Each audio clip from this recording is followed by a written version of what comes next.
Tapi ternyata kadang-kadang bukan sesama yang meninggalkan kita, bukan Tuhan yang meninggalkan kita, tapi kita meninggalkan diri kita sendiri. Kok bisa? Beberapa dari kita atau kebanyakan dari kita punya pengalaman-pengalaman di masa lalu yang muncul dalam subconscious kita, dalam bawah sadar kita, yang membuat kita memiliki perilaku tertentu. Dan pengalaman-pengalaman itu perlu dikunjungi Bapak Ibu. Kalau enggak, kita akan merasa ditinggalkan oleh diri kita sendiri. Contoh, entah kenapa saya selalu ingat pengalaman saya waktu SD. Jadi waktu saya bikin PR, waktu kita bikin PR, itu gurunya minta kita bikin kotak. Ada nama pemeriksa, ada nilai, ada tanda tangan. Di kotak itu nanti yang periksa kasih namanya siapa, nilai berapa, terus tanda tangan. Buku PR itu kan diperiksa oleh teman-teman yang lain, bukan kita. Jadi hitung sampai 8. Bukunya dipindah berdasarkan hitungan 1, 2, 3 dan seterusnya. Akhirnya kita dapat buku yang random punya orang lain. Pada saat itu saya dapat buku anak yang belum bikin kotak. Terus saya bikinin kotak. Saya kasih garis, saya tulis nama wena, nilai sekian, tanda tangan. Saya baru ingat kalau saya belum bikin kotak juga. Ketika dibalikin bukunya, saya lihat nilai saya dikurangi karena tidak bikin kotak. Saya samperin orang yang meriksa saya bilang gini, kok aku nggak dibikinin kotak? Anak SD ya, kalau SD pasti dari SD. Kok aku nggak dibikinin kotak? Aku aja bikinin kotak temanku. Dia jawab gini, ngapain gua bikinin lo kotak? Anak cewek, ngapain gua bikinin lo kotak? Entah kenapa itu memori masih ada di saya. Lalu dalam satu meditasi, pembimbing rohani saya minta wena, kamu kunjungi peristiwa itu, kamu sapa wena kecil itu, tanya perasaannya. Kamu ingat-ingat peristiwanya, kamu datang sama Tuhan Yesus, memang kamu gak bikin kotak ya? Iya, aku gak bikin kotak. Perasaanmu gimana? Sedih. Kenapa? Karena dia gak bikinin aku kotak, padahal aku bikinin aku kotak. Jadi si wena kecil itu harus disapa. Terus pemimpin rohani saya bilang ini, kamu ajak wena kecil ketemu sama teman kamu itu yang gak bikinin kamu kotak. Memang kamu mau gak ketemu sama namanya saya, namanya Anas, anak cewek. Ini gak dari sini kan orangnya. Mau gak ketemu Anas? Kita tanyain kenapa dia gak bikinin kamu kotak. Iya, aku mau. Jadi kami datangin ke Anas itu, terus kita tanya, Anas kenapa kamu gak bikinin aku kotak? Dia jawab gini, jawabannya itu di luar dugaan tapi masuk akal. Nanti saya cerita. Dia bilang, wena kamu gak bikinin kamu kotak karena aku takut dicie-ciein sama teman-teman yang lain. Karena aku suka sama kamu. Itu jawaban di meditasi. Saya ceritain ke pembimbing rohani saya, tapi Romo, itu jawabannya saya kaget, tapi itu masuk akal Romo. Kenapa? Karena sebelumnya memang si Anas ini pernah bilang ke teman-teman kalau dia suka sama saya, tapi saya lupa sama sekali. Akhirnya peristiwa menyakitkan itu saya sembuh. Kenapa? Karena saya mengunjungi wena kecil itu. Aku gak ditinggalkan oleh diriku sendiri. Jadi Bapak Ibu, kalau Anda punya pengalaman-pengalaman masa lalu yang muncul, jangan-jangan si kecil dalam diri Anda itu minta dikunjungi supaya tidak ditinggalkan. Ya, Allahku mengapa engkau meninggalkan aku? Tapi ternyata dalam hidup kita banyak sekali pengalaman kita ditinggalkan. Kunjungi si kecil itu. Kalau kita yang meninggalkan Allah, balik lagi, buang distraksinya. Ya, itu baru sabda pertama, ada 7 lagi. Sabda kedua, aku haus. Ya. Manusia, makhluk yang haus akan cinta. Beberapa minggu yang lalu saya di teks di WA sama salah seorang umat. Shalom Romo, saya mau cerita, tapi saya mohon jangan beritahu siapa-siapa soal ini Romo. Maaf saya melanggar itu. Shalom, dengan siapa ini? Ada yang bisa saya bantu? Romo, saya warga Stanis. Saya malu kalau nyebut nama. Setidaknya saya nggak nyebut nama dia ya. Apa yang mau diceritakan? Ada yang bisa aku bantu? Romo, saya buta karena cinta dan saya melakukan hal yang tidak harus dilakukan. Saya kesal Romo. Saya putus, tapi semua media sosial saya diblok dan di-unfollow. Pas lagi galau-galaunya, saya masuk ke live dukun. Dan habis itu saya di DM lewat TikTok oleh salah satu dari mereka. Terus saya bingung, saya balas, ini apa? Dukun live TikTok? Dan chat selanjutnya dia jawab, iya. Di TikTok ada dukun nge-live menawarkan jasa bantuan pelet. Menawarkan jasa bantuan pelet. Dan anak ini ikut dukun itu. Dia ceritanya ditagih uang 500.000 karena dia pelet mantannya tapi gak jadi. Dia dukunnya bilang gak bisa, gak jadi, kita udah tengah jalan, kita mau beli ayam cemani 500.000. Kalau enggak kamu yang jadi tunggalnya. Orang ini gak punya uang 500.000. Bapak Ibu, dia datang ke saya minta pertolongan. Akhirnya saya doakan, sakramen tobat, saya tracking TikTok dukunnya, saya lapor ke teman saya polisi, Romo Afid. Fir, umat gua dikerjain sama dukun palsu. Ini alamat TikToknya, ini nama rekening dananya, ini nama istrinya. Oke, memang udah gua catat. Pokoknya kalau diganggu lagi nanti anggota gua yang nyamperin dukun palsu.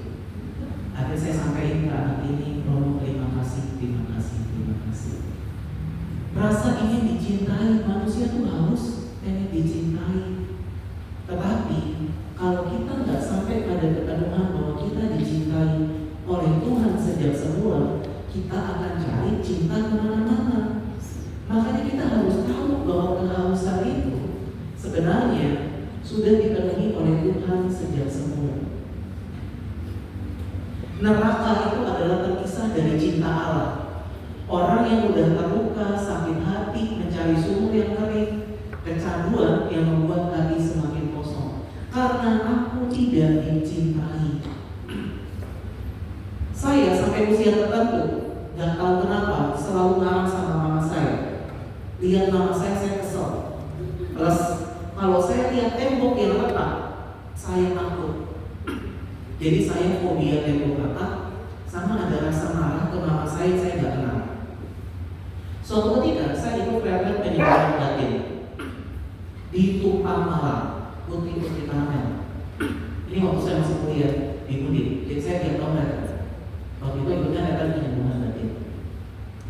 Dalam satu misa ekaristi, tiba-tiba Tuhan menunjukkan saya apa yang terjadi, kenapa saya gampang marah sama mama saya, plus kenapa saya takut dia temboknya retak. Saya dikasih vision gini, saya masih bayi dalam kandungan mama, terus saya lihat kantong janin saya itu retak.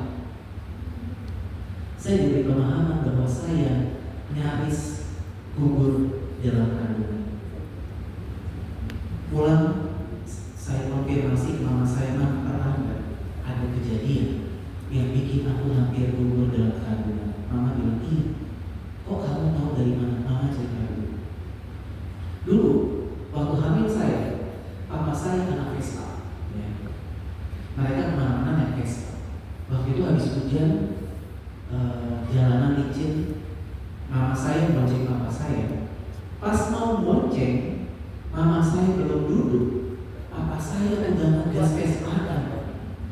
Kalau di film Domo Kasino Indo, ini jadi lucu Bapak Ibu. Tapi di memori bayi dalam kandungan, dan ternyata bayi dalam kandungan udah punya memori itu, dan itu masuk dalam alam bawah sadar saya. Jatuh, dan pada saat itu ada sedikit pendarahan. Mama saya pada saat itu marah ke papa, tapi nahan. Nah, emosi yang nahan itu masuk ke dalam janin saya pada waktu selalu kesel sama mama dan takut lihat tembok retak. Tapi dalam penyembuhan batin itu, di retret itu, Tuhan memberikan saya paradigma baru melihat peristiwa itu. Wena, aku melindungi kamu sejak semula. Harusnya kamu gugur dalam peristiwa itu, tapi aku melindungi kamu. Dan Tuhan mengubah peristiwa yang menyakitkan itu menjadi peristiwa dicintai. Oh Tuhan, Engkau mencintai aku sejak aku dalam kandungan. Terima kasih. Nah, cinta yang kita terima secara utuh membuat kita nggak cari validitas dari orang lain, nggak cari perhatian dari orang lain. Kenapa? Cinta Tuhan cukup. Bunda Teresa ya berjumpa dengan salah seorang putri di Kalkuta. Putri ini mengalami skizofrenia atau gangguan jiwa. Setiap kali ketemu orang dia lemparin barang, marah, takut karena pengalaman buruk di masa lalunya. Bunda Teresa datang memeluk dia, dan putri ini mau dipeluk sama Bunda Teresa. Cinta menyembuhkan banyak luka.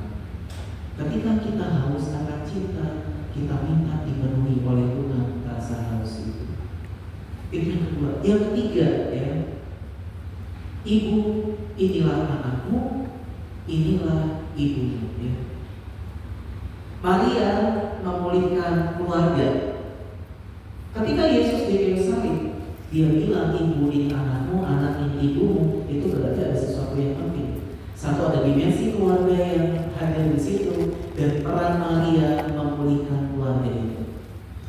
Papa mama saya adalah orang tua yang menurut saya sempurna. Tapi sebagai suami istri, mereka terus-menerus berproses.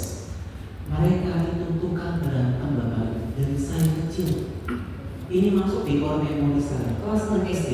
Papa mama berantem hebat sampai semua barang pecah. Piring pecah, gelas pecah, meja kaca pecah diganti papa saya, terus papa saya pergi. Anak kelas 6 SD mana tahu orang tuanya berantem kenapa? Gak tahu. Saya tanya ke mama saya, mama, kenapa papa sama mama berantem? Anak kelas 6 SD. Mama saya meluk saya di play, mama jawab play, gak apa. Suami istri itu emang kayak begini. Bapak Ibu, sejak saat itu saya takut menikah.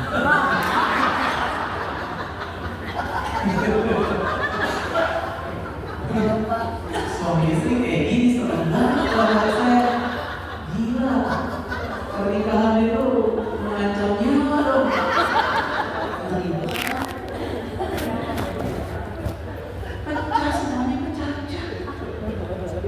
Singkat cerita, saya kan kuliah di Semarang. Saya balik lagi, mereka masih berantem, tapi berantemnya mulai berbeda. Gak ada lagi benda pecah. Saya lihat semua udah diganti Tupperware. Piring plastik, gelas plastik, antisipasi yang bagus minimal. Tapi lebih soft spoken sedikit lah. Saya tanya ke mama saya, "Ma, kok mama berubah berantemnya? Apa yang terjadi?" Mama saya jawab ini, mama berdoa rosario setiap hari, minta Bunda Maria melembutkan hati papa kamu. Mama tiap hari rosario minta Bunda Maria mengubah hati papa. Ya, lihat ya. Mama minta Bunda Maria mengubah hati papa. Terus saya tanya, terus berubah hati papa? Mama jawab, enggak. Enggak berubah. Loh, terus ini jawaban yang bagus. Hati mama yang berubah. Seiring mama doain papa, ternyata yang diubah itu bukan papa, tapi mama. Mama yang berubah menghadapi papa. Sehingga ya dalam kepala saya mungkin papa melihat ini kok gak seru lagi berantemnya. Jadi lebih tenang gitu. Papa saya anak gagal ginjal, Bapak Ibu saudara-saudari, cuci darah 2 kali dalam seminggu. Semuanya diambil, pekerjaannya diambil karena udah gak sanggup lagi ngajar jadi dosen. Gak punya banyak uang lagi, dulu uangnya banyak gagal. Suaranya yang keras tadi gak berapaan, enggak. Suaranya semakin kecil dan lemah. Ya.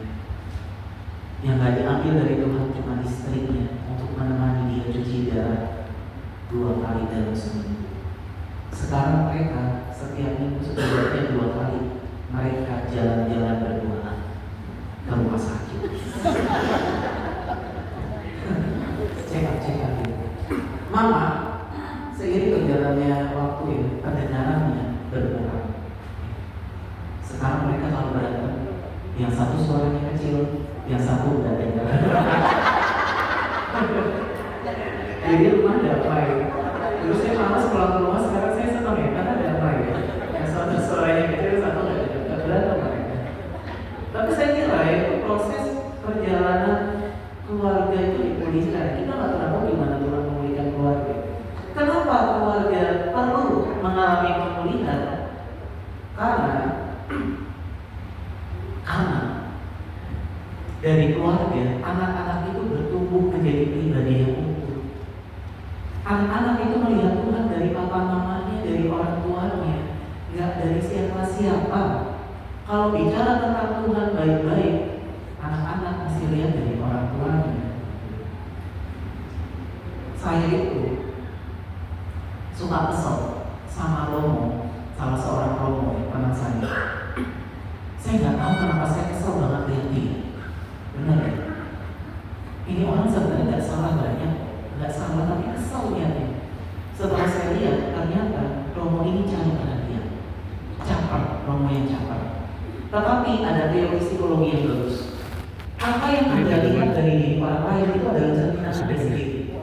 Kalau Anda suka sama orang lain, Anda suka lihat orang cerdas, Anda suka lihat orang pintar ngajar, Anda suka lihat orang baik, itu sebenarnya Anda cerdas, Anda baik, Anda pintar mengajar. Tapi kalau Anda kesal lihat orang cari perhatian, jangan-jangan aku juga pengen diperhatiin, aku juga pengen cari perhatian. Dosen pembimbing, ini saya ceritakan ke dosen pembimbing saya. Romo pembimbing saya bilang gitu, ingat-ingat, kapan kamu merasa sangat diperhatikan, dan biarlah rasa itu kamu pegang sehingga kamu gak lagi cari-cari perhatian dan kamu gak kesel lagi sama dia. Saya ingat pada saat meditasi, nanti kalau waktunya sempat saya akan mengajar Anda meditasi. Dalam meditasi ada gambaran waktu saya sakit, mama saya gosok minyak kayu putih di punggung saya. Rasanya pada saat itu terasa lagi pada saat saya meditasi. Hangat rasanya digosok punggungnya sama mama. Di situ aku merasa diperhatikan, di situ aku merasa dicintai. Keluargaku membuat aku menjadi lebih utuh. Setelah meditasi itu, saya bayangkan teman saya Romo gak kesel lagi Bapak Ibu. Jadi jangan-jangan kalau Anda kesal sama seseorang, itu adalah diri kita yang perlu dikunjungi, perlu diperhatikan ya. Keluarga mengambil bagian dalam membuat kita menjadi pribadi yang lebih utuh. Makanya kita minta sama Bunda Maria memulihkan keluarga kita. Ini gongnya. Sebelum kita istirahat, saya akan selesaikan segmen ini dulu. Ya Bapak, ampunilah mereka sebab mereka tidak tahu apa yang mereka perbuat. Apa yang aku ampuni ya? Kan ada bunyi, ketika hatiku telah disakiti, ajarku memberi hati mengampuni. Ketika hidupku telah dihakimi, ajarku memberi hati mengasihi. Apa spesifiknya yang diampuni Tuhan pada saat dia bicara seperti itu? 1. Tuduhan palsu. Lukas bab 23 ayat 1-2. Seluruh sidang itu bangkit dan membawa mereka menghadap Pilatus. Mereka mulai menuduh dia. Ada di antara kita dalam hidup ini pernah diomongin yang gak baik-baik sama orang? Kayaknya pernah. Dan Tuhan bilang, ampuni mereka sebab mereka tidak tahu apa yang mereka perbuat. Kekerasan fisik. Pilatus untuk ketiga kalinya kepada mereka, kejahatan apa yang telah dilakukan orang ini? Tidak ada kesalahan apapun yang kudapati padanya yang setimpal dengan hukuman mati. Jadi aku akan mencambuk dia. Bapak Ibu, kita ini bertumbuh dalam hidup itu gak selalu baik-baik saja.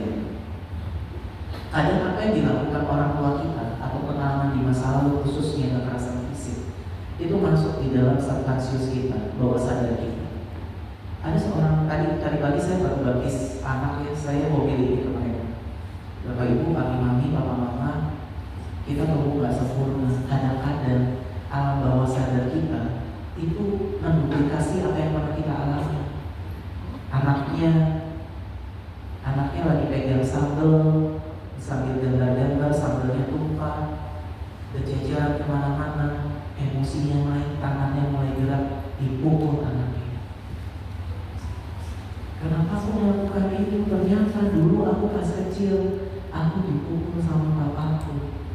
Jadi secara bawah sadar aku melakukan itu juga ke anakku. Tandanya aku belum mengakui bapakku. Kekerasan fisik ini kalau nggak diselesaikan dengan pengampunan, bisa melanjut ke orang-orang di sekitar kita. Kita jadi lebih mudah melukai karena kita terluka dan itu belum selesai. Apalagi aku ampuni pengkhianatan, ya. Lalu dengan berteriak mereka mendesak dan menuntut supaya dia disalibkan, dan akhirnya mereka menang dengan teriakan mereka. Lalu Pilatus memutuskan supaya tuntutan mereka dikabulkan. Ada ibu-ibu yang kebanyakan ibu-ibu ya cerita ke saya ya. Kenapa sih bapak-bapak jarang cerita ke pastor ya? Banyak ibu-ibu yang cerita. Setidaknya beberapa umat ya di luar keterangan, ada di luar keterangan dia ngomong, ya saya dikhianati suami saya nggak mau memaafkan dia, saya nggak mau mengampuni dia. Tapi ketika ada titik di mana ibu itu mulai pelan-pelan mengampuni, kebaikan datang. 4. Kata-kata yang menyakiti. Tetapi pemimpin-pemimpin mengejek dia, katanya orang lain dia selamatkan, biarlah sekarang dia menyelamatkan dirinya sendiri. Bapak Ibu saudara-saudari, sebelum istirahat kita lihat satu film Korea ini, agak panjang 20 menit, tapi saya kira ini worth it ya.